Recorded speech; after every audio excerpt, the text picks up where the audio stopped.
would like to sincerely thank the Isaac Regional Council, along with the Regional Arts Development Fund, for their support in bringing you this interview. The Regional Arts Development Fund is a partnership between the Queensland Government and Isaac Regional Council to support local arts and culture in regional Queensland.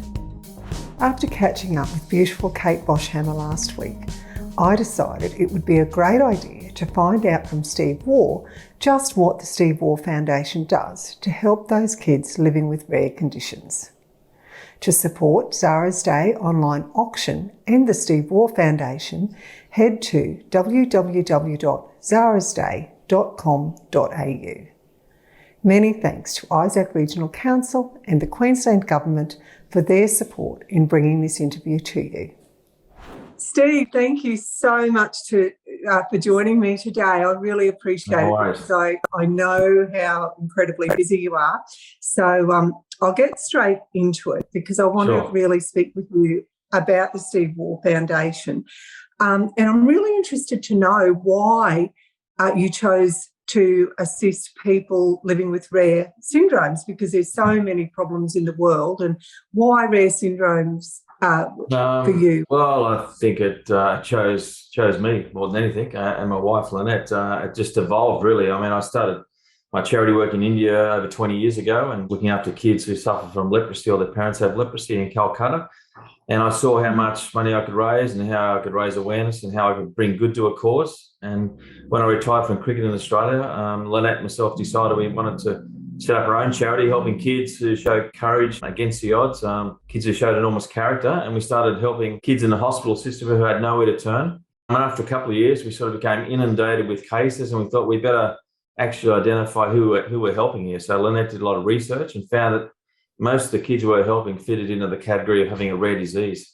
And that's classified as having a prevalence of less than 1 in 2,000. There's 6,000 to 8,000 rare diseases. 7 to 10% of the population will have a rare disease.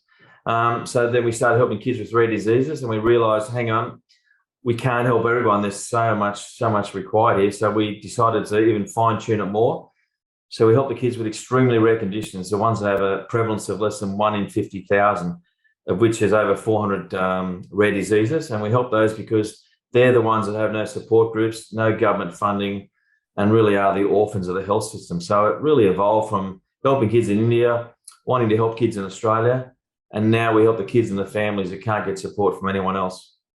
So, Steve, you mentioned a lot about kids, but do you help adults as well that might be affected by? Yeah, we recognised early on that there was a big gap between the ages of 18 and 25 where kids sort of transition from being children to adults. There's nothing much for that age group, 18 to 25. So we cater for kids and children in Australia, or I guess young adults from 0 to 25 years of age.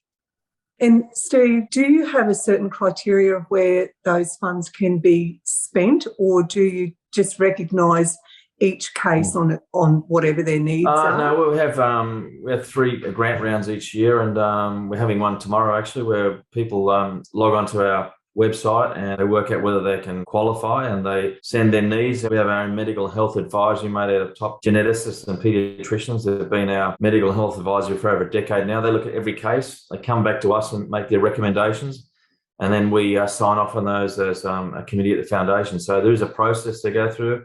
Everyone's very clear with what's required and what they need to do. And if we can't help those, if people fall out of the area of where we can't help, we try and put them on to someone else that can help them. So the money that's raised through Zara's Day goes directly to our grant recipient program, which, as I say, they're all individual in different cases. We've helped over 400 different rare diseases, 3,000 families through these individual grants. And every case is different. It might be to have a specialised wheelchair. It could be for a walker. It could be for physiotherapy. It could be for speech therapy. Every case is different and unique. Steve, you mentioned Zara's Day then, and I didn't actually realise until I spoke with Kate that she hadn't had anything to do with the foundation until they lost Zara. So that must have just blown you away. Oh, look, it still does now. And Yeah, it definitely does. You see the amazing goodness in people and kind-heartedness, and they just do good for the community. And yeah, we were sort of in awe of what Justin and Kate did. After the passing of Zara, you think that you just be in your own little world, consumed with your own issues, and all of a sudden they're raising money for other causes. And then they nominated us, and we never met before. They'd never benefited from our foundation, but it obviously resonated that Zara had a rare condition, and that's the sort of children that we look after. And raising money for us was something that really took us back, and we're very humbled by it and very honoured that they chose us as the beneficiaries and worthy of raising money in Zara's honour. So it was a huge gesture. That strength and resilience and generosity that they portray must resonate with so many people that you help too. It's just so it's not just the money; it's how they are themselves, I think. Yeah, exactly. Look, our cat's cry, or the very basis of our foundation is strength of character. So we have strength of character, the kids we support, strength of character from the volunteers, strength of character from our sponsors and beneficiaries. And this is exactly what you're saying, is that it shows enormous character to do something like that, and it fits in the very ethos of what the foundation is all about. So we try, and everything we do is about strength of character, and that really is as a direct result of looking at the kids and the struggles they go through and the attitude they have to life. They've dealt the toughest of situations, but they get on with the job. They have great attitude, and they commute, and they're generous, and they really are inspirational. So yes, strength of character is the core of the foundation. Steve, one other thing that, since I've been reading about about your foundation, and I must admit I had not heard of the foundation until Zara's Day came along, but you seem to create a sense of community within those families, and I hadn't thought of that kids living with, or families that are affected with rare syndromes don't have a wide support network like someone with cancer may have, and they must feel like they're walking the road alone a little bit. Yeah, and we often, a lot of the parents often say, look, we thought we were forgotten, and we just want a voice and someone to stand beside us. And that's a really common theme, and that's why the foundation was set up in a lot of ways, to support those people, the ones that thought they didn't have a voice or any support. And we make a connection with pretty much all the kids and families. We know we've had kids we've supported now for over 15 years, so we've seen them go from 3 and 4 year olds into teenagers and young adults now. We've supported them along that journey. So it's not a one-off support. We're there for the long term, and that's pretty unique about our charity. We're very personable. All the staff know the kids, and we have connections with all the families. And that's really important, because when you've got a rare condition, or in some cases the kids aren't diagnosed at all, they actually have no support group, no one to turn to. So we become, I guess, the extended family. No, that's great. It's just a wonderful thing that you're doing. Steve, now I would have to move out of home if I didn't ask you just one cricketing question. No worries. And I had my two boys get together and collaborate on the question that they would like to ask you. It should be a good one. And well, I hope so. They wanted to know how you felt when you played against the SCG and you made that 100, and it was career saving for you. Yeah, look, it was one of those moments where people often ask me about it, because I played for Australia for probably 20 years, and people have been on a journey with me, the good parts and the bad parts, and they felt as if they were part of that. And just scored that century off the last ball in front of the home crowd and family when I had a lot of pressure and potentially could have made my last game for Australia. It's that situation is something as a kid you dream about. Can I hit a 4 or 6 off the last ball and in a test match for Australia? And then it became a reality. So it was, I often say, if I could give someone 10 minutes of my career, I'd give them that last over, then walking off with the crowd applause, which lasted about 20 minutes or half an hour. I came out onto the players' balcony 2 or 3 times, and people were still standing and cheering. So it was like being a rock star for the first time in my cricket career. So yeah, that was amazing. And that's you don't expect those moments to come along, but when you do it, you really cherish them.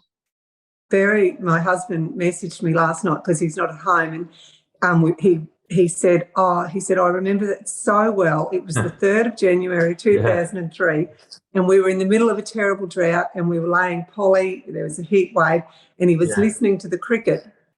And I remember laying the poly during the heat wave, but I don't remember the cricket. But he said we raced home and I got the last few innings, and it was the most satisfying few innings I'd ever watched. So yeah, it's amazing. Sport binds Australians, because I've had so many people tell me what happened during that moment and where they were, and as a player, you don't really realise that until you finish, and you go, "Wow, it meant a lot to."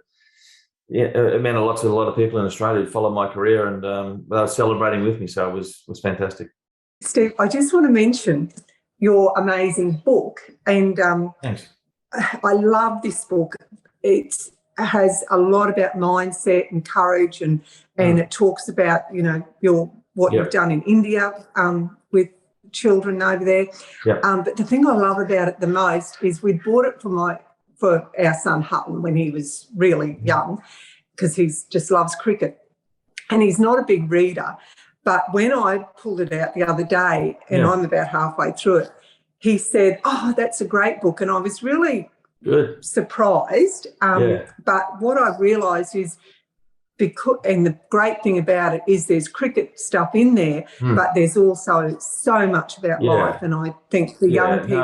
The idea of that book was to life lessons and the important people I've met and things I've learned. So it was only a small part of it was cricket. So, I'm glad you enjoyed it.